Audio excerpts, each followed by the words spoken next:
کی جو وظائف ہیں وہ وظائف جو میں ٹی وی پہ بتاتا ہوں کسی کے پوچھنے پہ عمومی ہوتے ہیں. وہ پوچھنے والا تو ایک ذریعہ بنتا ہے لیکن وہ عمومی ہوتا ہے کہ آپ کے اگر اسی طرح کے حالات ہوں تو آپ بالکل جو ہے اس پہ عمل کر سکتے, اس پہ کوئی مذاقہ نہیں ہے, اس کی عام اجازت ہوتی ہے. باقی پوچھنے والے کا ذریعہ بنتا ہے لیکن یہ کہ خصوصیت نہیں ہوتی کہ وہی کرے کہ دوسرا کوئی نہ کر سکے. یا یہ کہ آپ نے ماں سنا کسی اور شخص کو کوئی تکلیف ہوئی تو آپ نے میرا وہ وظیفہ سنا ہوا ہے, اس کی بھی میں نے اجازت دے رکھی کہ آپ آگے بتا سکتے ہیں کہ ہاں بھی مفتی صاحب ہمیں یہ وظیفہ بتایا تھا, یہ آپ یہ عمل کر لیں.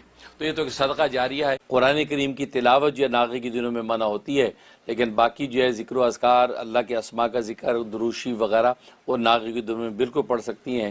تو کوئی بھی اسم اعظم یا حیو یا قیوم یا اللہ یا رحمان یا رحیم, اس طرح یا ذل جلالہ والاکرام وغیرہ, تو اللہ کے کوئی بھی نام ہے اسم اعظم کے وہ ناغے کے دنوں میں خواتین پڑھ سکتی ہیں, اس میں کوئی مذاقہ نہیں ہے. سورۃ ہود کی آیت نمبر 112, اس کو دل کی تقویت میں زبردست تاثیر ہے, تقویت قلب. مطلب ایک شخص جس کے اندر گھبراہٹ ہے, اعتماد کی کمی ہے, بات کرنے میں جو اس کی آواز کانپنے لگتی ہے یا ٹانگیں کانپنے لگتی ہے, بیان کرتے وقت جو وہ کھڑا نہیں ہو پاتا, اس قسم کی جو بھی کمزوریاں ہیں یہ ظاہر ہے کہ دل کی جو وہ ضعف کی وجہ سے ہوتی ہے. اس کے اندر اس آیت کو زبردست تاثیر ہے کہ دل پہ ہاتھ رکھ کے 11 مرتبہ روزانہ وہ اس آیت کو پڑھا کرے. دل پہ ہاتھ رکھ کے 11 مرتبہ اس آیت کو پڑھے. فاستقیم کما امرت سے شروع ہوتی ہے وہ من تاب معک تک, تو اتنا جو ٹکڑا ہے یہ 11 مرتبہ پڑھے. یا کوئی دوسرا بھی اس بچے کے دل پہ ہاتھ رکھ کے 11 مرتبہ پڑھ کے اس کو پھونک دے تو اس کے اندر خود اعتمادی پیدا ہو جائے گی, کانفیڈنس ہوگا, اس کے دل کی گھبراہٹ پریشانی دور ہو جائے گی. یہ اس میں تاثیر. اور ایک تاثیر اس آیت کی یہ ہے, سورۃ ہود آیت نمبر 112 کی, کہ بچہ رات کو گھبراتا اور چونکتا ہے اور بار بار اٹھتا چیختا ہے, وہ خواب دیکھ لیتا ہے یا ماحول کی کسی ایک نیگیٹیوٹی کی وجہ سے اس کے اندر ایسی خوف طاری ہوتا ہے, تو اسی بچے کے اوپر یہی آیت جو اس وقت 3 مرتبہ پڑھ کے اس بچے کو اوپر زور سے 3 پھونکے مار دیں اور ہاتھ پھیر دیں, انشاءاللہ اس کا دل قوی ہو جائے گا, پرسکون سوئے گا. یہ اس کے اندر تاثیر.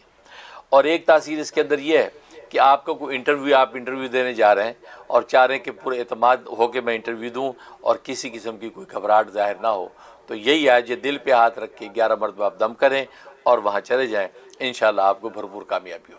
اور ایک تاثیر اس کی ہے کہ آپ نے استقامت نہیں ہے, مطلب کام کرتے ہیں وہ پورا کنٹینیو نہیں کرتے, بیچ میں استقامت ٹوٹ جاتی ہے.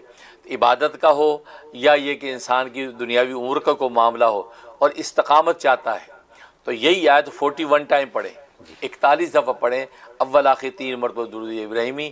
یہ پڑھ کے جو ہے وہ اپنے بدن پہ دم کرے اور دعا کر لیں, تھوڑے سے پانی پہ دم کر کے پی سکتا پی لیں, یا کسی دوسرے کے لیے آپ نے کرنا ہے تو 41 دفعہ پڑھ کے اس کو پلا دیں. تو بچے ہیں گھر میں, ان کو دم کر کے پلا دیں, یا گھر کا جو کھانا پینا ہے اس کے اوپر دم کر دیں, تو ان کو استقامت نصیب ہو جائے گی.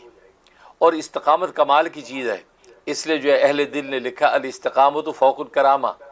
یہ کرامتیں جو اولیاء اللہ کی کرامتیں ہوتی ہیں, فرمایا ان سے اوپر کی اگر کوئی چیز ہے تو وہ استقامت ہے, کہ ایک کام کرے کنٹینیو پابندی سے اس کو کرتا چلا جائے, بیچ میں ٹوٹے نہ. یہ استقامت جو ہے یہ کسی کو نصیب ہوتی ہے, اور یہ استقامت ہی کامیابی کی سیڑھی ہوتی ہے. لہذا بچوں میں استقامت پیدا کرنے کے لیے گھر کے کھانے پینے کے اوپر جو ہے اس آیت کو دم کر دیا کریں تاکہ سب لوگ کھائیں اور خود کو پھونک دیں, تو انشاءاللہ کمال کی استقامت نصیب ہو جائے گی.